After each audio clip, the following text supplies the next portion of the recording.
Jubilee హిల్స్‌లో ఉన్న పోలీసుల యొక్క ప్రవర్తన ఈరోజు బయటపడింది. యెస్. ఈరోజు ఇక్కడ పడుకున్న అబ్బాయి పేరు అజిత్ కుమార్. ఇప్పుడు ఈ అబ్బాయి 9థ్ క్లాస్ చదువుకోవాలి వీళ్ళ ఫ్రెండ్స్‌తో కలిసి. కానీ చదువుకోవట్లే. ఇలా మంచాన పడి ఉన్నాడు. నాకు తెలిసి దాదాపు 6 మంత్స్ బ్యాక్ అనుకుంటా. ఒక చిన్న తప్పు చేశాడు ఈ అబ్బాయి. తెలిసి తెలియని వయసులో ఎవరైనా తప్పు చేస్తారు. మన ఇంట్లో వాళ్ళు మందలిస్తారు. లేదా అది ఇంకా కాస్త పెద్ద తప్పైతే పక్కింటి వారు కూడా హెచ్చరించే ప్రయత్నం చేస్తారు. లేదంటే ఇలా పోలీస్ స్టేషన్‌కెళ్ళి కంప్లెయింట్ ఇవ్వడం. దాని తర్వాత వారికి తగిన శిక్షలు విధించే విధంగా ఉంటాయి. కానీ ఇక్కడ మాత్రం ఈ అబ్బాయిని చాలా చిత్రహింసలకి గురి చేశారు. నేనెందుకు ఈ రకంగా చెప్తున్నానంటే ప్రత్యక్ష సాక్ష్యం ఈ అబ్బాయి యొక్క ఇప్పుడు కనిపిస్తున్న ఈ శరీరంలో ఉన్న ఈ భాగాలే. ఒక ఎన్‌సీసీ స్టూడెంట్ ఫిజికల్‌గా ఎంత ఫిట్‌గా ఉంటాడో మార్నింగ్ లేసి 6 ఏఎంకి దాదాపు 5 కిలోమీటర్స్ రన్నింగ్ కొడతాడు. ఎవరైనా సరే. ఈ అబ్బాయి కూడా ఎన్‌సీసీ స్టూడెంట్. అలాంటి స్టూడెంట్ ఎప్పుడైతే పోలీసులు ఈ అబ్బాయిని చితక్కొట్టారో, చిత్రహింసలు పెట్టారో దాని తర్వాత ఈ అబ్బాయి పరిస్థితి ఇలా అయిపోయింది. రైట్, ఒకసారి ఆ అబ్బాయితో మాట్లాడదాం. అసలు ఆ అబ్బాయి చేసినంత పెద్ద తప్పేంటి? ఆ అబ్బాయిని ఇంత కొట్టడానికి అసలు వచ్చిన వాళ్ళకి రీజన్ ఏంటి? దీని గురించి తెలుసుకునే ప్రయత్నం చేద్దాం. అజిత్ నమస్తే. రైట్, కొంచెం గట్టిగా మాట్లాడగలవా? ఓకే. అసలేంటి పోలీస్ స్టేషన్‌కి ఎందుకు తీసుకెళ్లారు? అసలు ఏం జరిగింది? డిసెంబర్ 15 రోజు సండే. హ్మ్. అయితే మమ్మీ మార్కెట్‌కెళ్దామని అనుకున్నాం. హ్మ్. అయితే మమ్మీ లేట్ అయితుందని కొద్దిసేపు పండుకుంటా అని పండుకుంది. హ్మ్. అయితే నేనేం జేసినా రీల్స్ తీసుకోవచ్చుగా అప్పటిదాకా అని మెట్ల కాడికెళ్ళా. హ్మ్. మెట్ల కాడికెళ్ళి మా ఫ్రెండ్ మేము రీల్స్ తీసుకుంటున్నాం. హ్మ్. అయితే ఫ్రెండ్ అంటే స్కూల్ ఫ్రెండా? ఇక్కడ ఇంటి దగ్గర పరిచయమేనా? ఇద్దరు 2 కాడ ఉంటాడు. ఓకే. అయితే మేమేం జేసినాం రీల్ తీసుకుందామని అక్కడ సిగ్నల్ ప్రాబ్లమ్ అంటే సిమ్ లేదు. వైఫై ఉంది. హ్మ్. అయితే వైఫై సిగ్నల్ రాట్లేదని ఇలా ఫోన్ ఎత్తా పైకి. అనుకోకుండా కెమెరా క్లిక్ అయింది. హ్మ్. కెమెరా క్లిక్ అయ్యి 5 సెకండ్‌ల అతను పక్కన అంకుల్‌ది ఈ తల తుడిచేది వీడియో వచ్చింది. అంకుల్‌దా? ఆ! అయితే నేనేం జేసినా ఆయన మొత్తుకుండు ఎంబటనే ఫోన్ జూసిండు. అంటే అంకుల్ స్నానం చేస్తుంటే వీడియో రికార్డ్ అయింది. రికార్డ్ అయితే నువ్వు కరెక్టే చెప్తున్నావు కదా! ఆ! అక్కడ ఆ వాష్‌రూమ్‌లో ఉన్నది అంకులా? లేకపోతే ఇంకెవరైనా అంకులే. మహిళేనా? మహిళ అంకులే. అంకులే. ఏజ్ అయితే ఎంతుంటది అతనిది? పెళ్లయింది పెళ్లయింది. హ్మ్. ఓకే. అయితే మేము భయపడి అరే! వీడియో వచ్చిందని తొందరగా కిందకి పోయి డిలీట్ జేసేసినాం. హ్మ్. ఎట్లా కొడతారో తెలిస్తే అని. హ్మ్. అయితే పైకి పిలిచిర్రు. పైకి హ్మ్. పిలిచిన తర్వాత అంకుల్ ఏమన్నాడు, "ఏందిరా వీడియోలు తీసుర్రు" అది ఇది అంటే నేను ముందు భయపడి చెప్పలేదు. తీయలేదని అన్నాం. హ్మ్. అయితే తర్వాత డిలీటింగ్ నుంచి తీసిండు. హ్మ్. అయితే "అంకుల్ తప్పైంది అంకుల్ కొడతారు ఇట్లా" అని భయపడి మేము డిలీట్ జేసేసినాం అంకుల్ అని జెప్పినాం. హ్మ్. అయినా గాని వినకుండా కొట్టిర్రు. వాళ్ళు కొట్టిర్రు, వాళ్ళ తమ్ముడు కొట్టిండు, ఇక్కడ కొట్టిండు, హ్మ్. ఎనకాల తలకాయకి కొట్టిండు. హ్మ్. ఇన్సిడెంట్ జరిగిన రోజు. కొట్టిండు. మళ్ళీ అప్పుడే వాళ్ళ తమ్ముడు ఈ పోలీసులకు ఫోన్ చేయంగానే వచ్చి తీసుకొని పోయిర్రు. హ్మ్. తీసుకొని పోయి లంచ్ పెట్టిర్రు మధ్యాహ్నం. పోలీస్ పెట్టిన త స్టేషన్‌లో. ఆ! పెట్టిన ఎవరు పెట్టారు? పోలీసులా? పోలీసులు. హ్మ్. పెట్టిన తర్వాత వేరే ఆయన కానిస్టేబుల్ హ్మ్. వచ్చిండు. వచ్చి హాకీ టాకీది ఆడబెట్టి అక్కడ పక్కన లాఠీలు పెట్టున్నాయి. అయితే హ్మ్. అక్కడి నుంచి తీసుకొని కొట్టిండు. కొట్టి హ్మ్. మళ్ళా హాకీ టాకీ తీసుకొని వెళ్ళిపోయిండు. ఓకే. ఎక్కడ కొట్టిండు? కాలు మీద ఇటు వెనక్కి తిప్పి హ్మ్.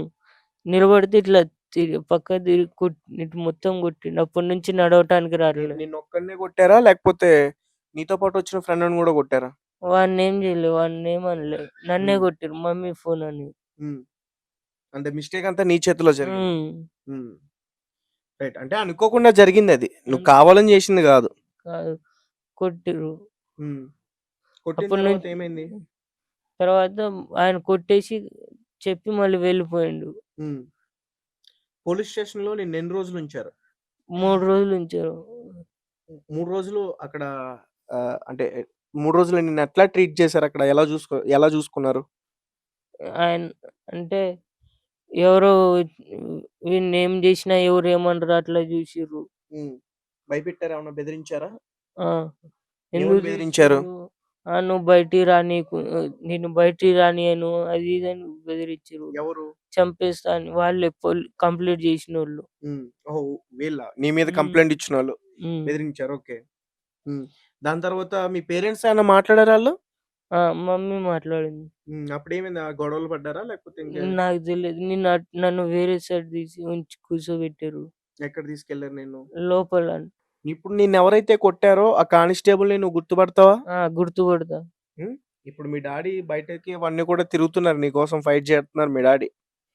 సో, నువ్వు ఆ పర్సన్‌ని గనక గుర్తుపట్టగలిగితే నీకేదన్నా న్యాయం చేసే అవకాశం ఉంటుంది. వాళ్ళకి శిక్ష పడే అవకాశం ఉంటుంది. గుర్తుపడతా. రైట్.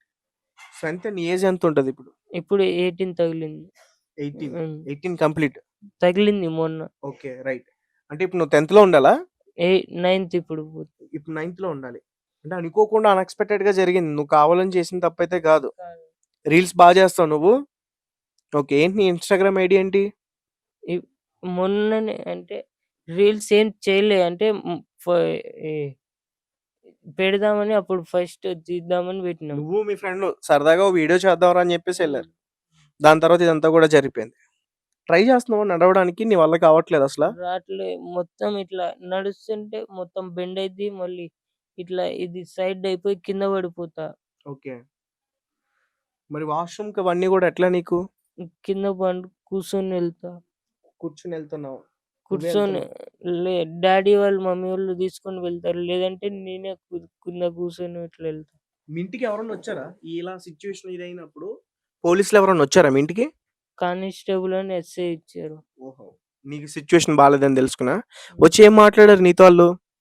నాతో వేరే మమ్మీతో మాట్లాడారు. నాతో ఎక్కువ ఎవరు కొట్టారో అట్లా అడిగారు అంతే. హ్మ్. నిన్ను కొట్టినతను వచ్చాడా ఇక్కడికి? నిన్ను రాలే. పలకరించడానికి? రాలే. నీకు బాగా గుర్తుంది గదా! పేరేమన్నా చూసావా? చూడలే. మరి ఫుడ్ ఇవన్నీ కూడా ఎట్లా? ఏం తీసుకుంటున్నావు రెగ్యులర్‌గా ఫుడ్డు? అండ్ డైలీ కూడా నీకు ట్రీట్‌మెంట్ కంపల్సరీ అని చెప్తున్నారు మీ ఫాదర్. ఉస్మానియాలో నీకు ట్రీట్‌మెంట్ జరుగుతున్నట్టుందిగా ప్రెజెంట్. హ్మ్. మొన్న నిన్ననే వచ్చినాం నైట్. హ్మ్. నిన్న డిశ్చార్జ్ అయ్యావా అక్కడి నుంచి? హ్మ్. ఎందుకు చేపించుకోవట్లే నువ్వు ట్రీట్‌మెంటు? అంటే భరించలేకపోతున్నావా నొప్పిని? హ్మ్. ఒళ్ళు నొప్పులు డైలీ సూదులేసి డైలీ సూదులేస్తున్నారా? ఇంజెక్షన్స్ డైలీ చేస్తున్నారా? ఓకే. అదంతా కూడా చాలా బాధ అనిపిస్తుందా? పెయిన్ అనిపిస్తుందా? మరేం చేద్దాం? మరి ట్రీట్‌మెంట్ చేపించుకోవాలి నువ్వు పక్కాగా. నీకు న్యాయం కావాలి గదా! హ్మ్. హ్మ్. రైట్. ఇంకేమన్నా చెప్తావా? ఇంకేమన్నా విషయాలు చెప్పేటివి ఉన్నాయా? ఎందుకంటే ఇప్పుడు నువ్వు చేసింది చాలా పెద్ద తప్పంటూ కూడా నిన్ను బ్లేమ్ చేసి మరి ఇది చేశారు గదా! ఇప్పుడు అందరి దృష్టికి ఈ సమస్యను తీసుకెళ్తున్నాం మనం. నువ్వేదన్నా చెప్పాలనుకుంటున్నావా? నేను మంచిగా నడవాలి. అది హ్మ్. మొ మొదలు ఫస్ట్‌లానే చ మంచిగా నడివి ఎన్‌సీసీలో మళ్ళీ పోవాలి. ఓకే. ఎన్‌సీసీ స్టూడెంట్ నువ్వు. ఎక్కడ ఏ స్కూల్ నువ్వు? ఇసఫగూడ గవర్నమెంట్ స్కూల్. గవర్నమెంట్ స్కూలా? చెప్తారక్కడ? ఆ! టీచర్స్ ఎవరన్నా వచ్చారా నిన్ను పలకరించడానికి? రాలే. ఓకే. సో, నువ్వు ఎగ్జామ్స్ కూడా రాలేదు ఐ థింక్ నువ్వు. డ్యాడీ తీసుకొనెళ్ళిండు. స్కూల్‌లో కూడా నిన్ను బ్లేమ్ చేశారా? హ్మ్. మీ ఫ్రెండ్స్ ఎవరైనా వచ్చి నీకేమన్నా విషయాలు చెప్పారా? అక్కడ నీ గురించి చెప్పిన విషయాలన్నీ? అంటే స్కూల్‌లో అడిగేవాళ్ళు ఇట్లా అయినది. హ్మ్. స్కూల్‌కెళ్ళావా? ఆ! కొట్టి కొ కొట్టిన తర్వాత కొన్ని రోజులు నువ్వు స్కూల్‌కెళ్ళావా? వెళ్ళాను గానీ ఆలస్యంగా నడవలేక మెల్లగా వెళ్ళేవాడిని. వాళ్ళెప్పుడైతే నిన్ను అట్లా ఇది చేశారో, ఎన్ని రోజులకి నువ్వు ఇలా ఈ సిట్యుయేషన్‌కొచ్చేసావు? ఎప్పుడు మీ డ్యాడీ హాస్పిటల్ తీసుకెళ్లారు? అవేదన్నా నీకు ఐడియా ఉందా? అది కొట్టిన తర్వాత నుంచే వెళ్తున్నాం. హ్మ్. 3 రోజులు వదిలిపెట్టిన తర్వాత. హ్మ్. మీ తమ్ముడు తీసుకెళ్ళాడు నిన్ను ఎగ్జామ్స్‌కి. రైట్. ఇప్పుడు నీకు 18 ఇయర్స్. సో, గైస్ చూసారు కదా! సో, పోలీసుల యొక్క బెదిరింపుల వల్ల కావచ్చు, వాళ్ళ చిత్రహింసల వల్ల కావచ్చు, అబ్బాయి పూర్తిగా అతని జీవితాన్ని కోల్పోతున్న విషయం అయితే ఇప్పుడు మన కంటికైతే క్లియర్‌గా కనిపిస్తా ఉంది. అతను తప్పు చేసుంటే నిజానికి అతను చేసింది తప్పే కావచ్చు. అప్పుడు అనుకోని తీశాడో, అనుకోకుండా తీశాడో, అది తెలియక చేశాడు. ఆ వయసులో ఏజ్ అలాంటిది. కాబట్టి వాళ్ళకి కౌన్సెలింగ్ ఇవ్వడమో, లేకపోతే ఇంకా అవసరమైతే ఆహ్, శిక్షలు వేసి జువెలైన్ కోర్ట్‌లో హాజరుపరచడమో, ఇలాంటివన్నీ కూడా చేయాలి. అంతేగాని ఆ అబ్బాయిని ఇంత చిత్రహింసలు పెట్టి, అంత కఠినంగా లాఠీలతో కొట్టి, ఇక్కడ ఈ వెనక అంటే ఎవరికీ కనిపించకుండా ఇవి ప్రైవేట్ ప్లేస్ కాబట్టి ఎవరికీ కనిపించవు. ఇక్కడ కొడతారు. సో, అంత దారుణంగా కొట్టేస్తే అక్కడ ఆ బోన్ వాచిపోయింది. ఆ వాచిపోయిన తర్వాత ఆ అబ్బాయి పరిస్థితి ఇప్పుడు ఇలా అయిపోయింది. వీళ్ళ పేరెంట్స్ ఆర్థిక పరిస్థితి చూస్తే అంత బాలేదు. పైగా అక్కడి నుంచి కూడా వాళ్ళతో ఖాళీ చేపిచ్చారు ఈళ్ళు. ఇప్పుడు ఇక్కడికి వేరే ప్లేస్‌కొచ్చి ఇక్కడ ఉంటున్నారు. ఆయన ఏదో కారు నడుపుకుంటూ ఉన్నాడు డ్రైవర్‌గా. ఇప్పుడు ఆ కారు కూడా ఈ ట్రీట్‌మెంట్ కోసం మొత్తం గూడా అమ్మేసుకున్నాడు. ఇప్పుడు ఉపాధి లేకుండా పోయింది. ఇప్పుడు అతనేమంటున్నాడంటే, "నా కొడుక్కి ట్రీట్‌మెంట్ వస్తే చాలు సార్. నాకు డబ్బులు అవసరం లేదు."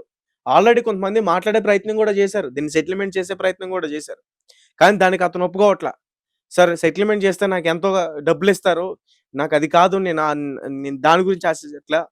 నా కొడుకు పూర్తిగా దీని నుంచి కోలుకోవాలి. మళ్ళీ అందరి పిల్లల్లాగానే నా కొడుకు నడవాలి, పరుగు పెట్టాలి, ఎన్‌సీసీ స్టూడెంట్‌గా మళ్ళీ జాయిన్ అవ్వాలి. వాడి మీద మేము చాలా హోప్స్ పెట్టుకున్నాం. వాడిని చదివించాలనుకున్నాం. ఇంటికి పెద్ద కొడుకు" అంటూ కూడా వాళ్ళ ఫాదర్ చాలా బాధపడుతున్నారు.